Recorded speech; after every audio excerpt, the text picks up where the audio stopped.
Mr. Speaker, with your permission, I'll answer questions 1, 8, 14 and 17 together. Without our small businesses, we as a country are nothing.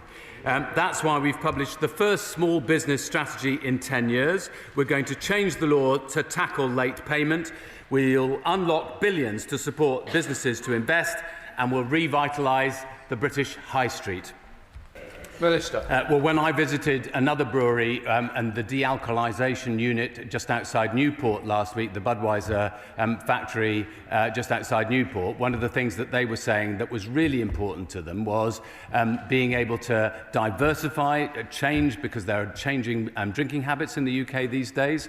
But they also wanted to make sure that, that the British government was focusing on making sure that they had access to capital and that people paid their bills on time.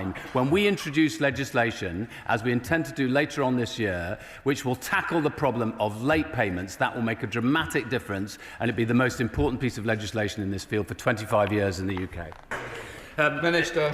She's a great defender of the businesses in her own constituency, and I congratulate her for it. And we're delivering targeted catalytic public investment into our clean energy industries. I just make the point, Mr. Speaker, that some people see climate change as an economic challenge for us. We see it as an economic opportunity in this country because it's about future jobs, and that's why we are so different from the political parties on the other side of the chamber. Well, as he knows, I know a bit about Slough as well, because my brother's a head teacher in Slough, and I'm sure he's been helping out some of the pubs in Slough. Look, the most important point here is we fully acknowledge that it's been a very difficult few years for the hospitality industry across the whole of the UK. It's one of the reasons that we set a target for getting to 50 million international visitors to the UK by 2030. If we're going to do that, we've got to make sure that pubs survive.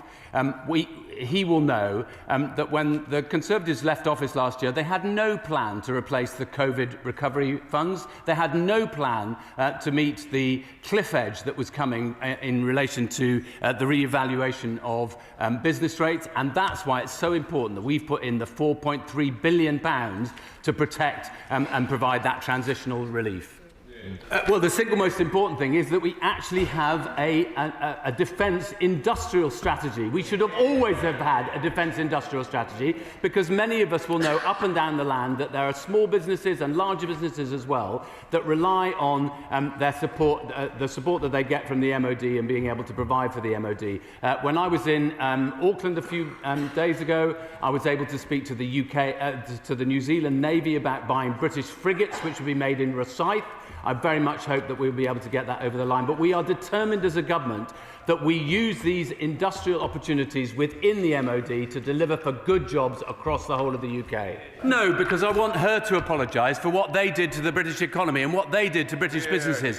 Why is it that we now, following the Brexit that they delivered to this country, have only 1 in 10 British businesses exporting, whereas 3 out of 10 French businesses export, 4 out of 10 German businesses export? That's because they gave us a Brexit which, frankly, wasn't fit for purpose.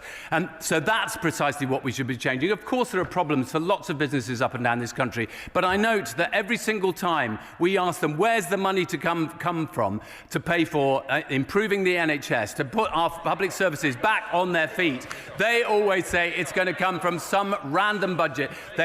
Just as when the Shadow Business Secretary was the Financial Secretary to Liz Truss, when he was the Financial Secretary to Liz Truss, he wanted us, but I'll still find some hearing aids for the Honourable Lady, because she refused to listen to the answer that I was providing, which is very basic, that when they left government, they hadn't provided a single penny to make sure that the cliff edge wasn't going to affect every single small business in this country. And that's the problem that they should be apologising for. Now, I can't hear the chuntering that she's doing, so I probably need my hearing aids as well. But the point I would make to her is, of course, I'm happy to look into these letters that she's talking about. But really, they do need to get with the programme. Even the leader of the Conservative Party now admits that Brexit was a shock on a level with COVID and the economic crisis. A shock that it was a self-inflicted shock, wasn't it?